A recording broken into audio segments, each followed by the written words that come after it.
Gotitas de esperanza. Reflexión diaria de la palabra. Alimentar el espíritu y animar nuestra confianza en Dios. Por Monseñor Marco Antonio Merchán Ladino, obispo de la diócesis de Neiva. Muy buenos días para todos. Iniciamos hoy un nuevo mes, el mes de julio, que colocamos en las manos del Señor. Recordemos que ayer el Señor tocaba a un leproso y le devolvía la salud. El milagro de hoy se nos narra que lo realiza con uno que no pertenecía al pueblo de Israel, un pagano, un impuro. Con ellos estaba prohibido hasta relacionarse y entrar en sus casas. Él era un centurión romano, quien insólitamente causa asombro en el Señor, pues siendo pagano es el único que cree en el poder de su palabra. Un centurión era un oficial subalterno que regía una guarnición de soldados que controlaban Cafarnaúm. Este se acerca a Jesús, lo reconoce como Señor. Él cree que su palabra tiene la misma autoridad de Dios y por eso le ruega: Señor, mi criado yace en casa paralítico con terribles sufrimientos. Se ve que el centurión tiene un gran amor por su criado, está muy preocupado por él. Además se sabe que el criado sufre terribles dolores, pero no se sabe el tipo de enfermedad que padece. La respuesta de Jesús es inesperada: yo iré a curarle. Se podría entender como interrogación o como afirmación. En la primera, yo iré a curarlo, reclama nuestra fe. Es decir, como interrogación nos pregunta: ¿crees que yo pueda hacer esto?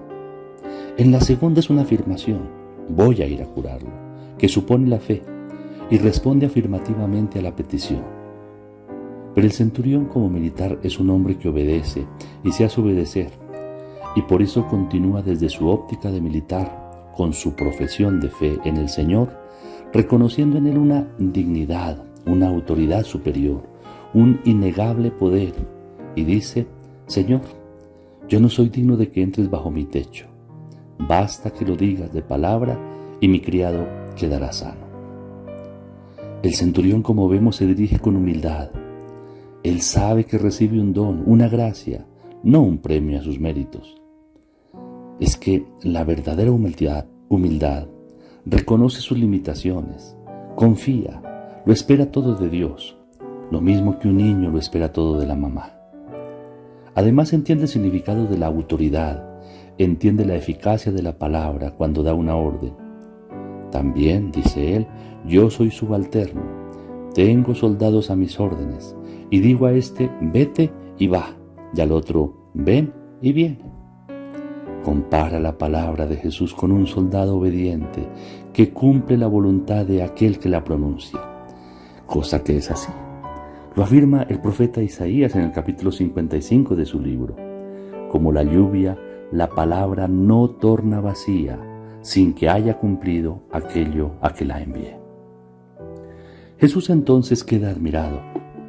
Que alguien crea de esa manera tan sólida es una sorpresa para él, pues aunque expresamente no diga que Jesús es Dios, sí lo da a entender y lo muestra como aquel que tiene poder para curar, para salvar. Se confiesa como un hijo que conoce lo que es capaz de hacer el Padre y deposita en él toda su confianza. Por eso el Señor lo propone como modelo de fe para los que lo seguían, pues siendo israelitas pensaban que solo por el hecho de pertenecer al pueblo elegido ya tenían derechos adquiridos y se podían considerar mejores que el resto. En cambio, el Señor señala que el reino es de aquellos que creen que todo es gracia y don y se disponen con humildad a acogerlos. En el reino estarán los hijos, es decir, los que confían en su palabra, independientemente de si son de oriente o de occidente. A ellos les sucede de acuerdo a su fe, como María. Se cumplen ellos según la palabra en la que han creído. Mientras que los primeros, dice la palabra también, serán echados fuera, a las tinieblas, continuarán en su engaño, llorando y rechinando los dientes.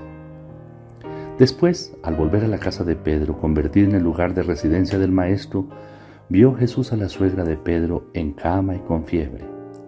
Allí cumple su tercer milagro. Jesús siempre nos antecede en el ver. Él ve e inmediatamente provee, toma la iniciativa. le tocó la mano y la fiebre desapareció. Aquí vemos que no se refiere solo a la fiebre normal.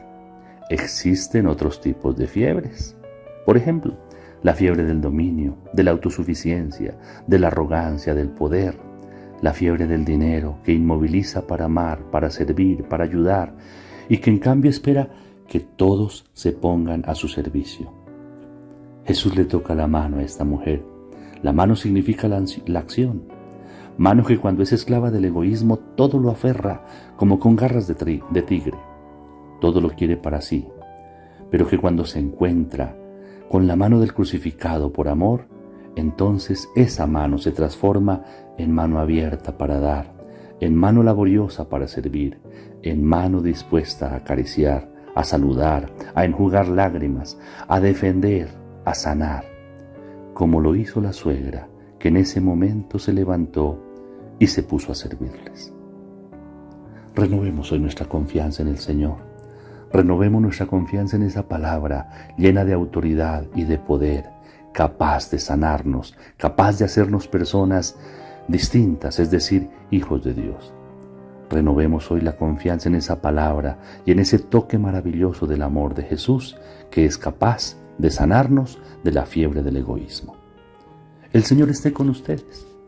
Y la bendición de Dios Todopoderoso, Padre, Hijo y Espíritu Santo, descienda sobre ustedes y los acompañe siempre. Amén. Un buen día para todos.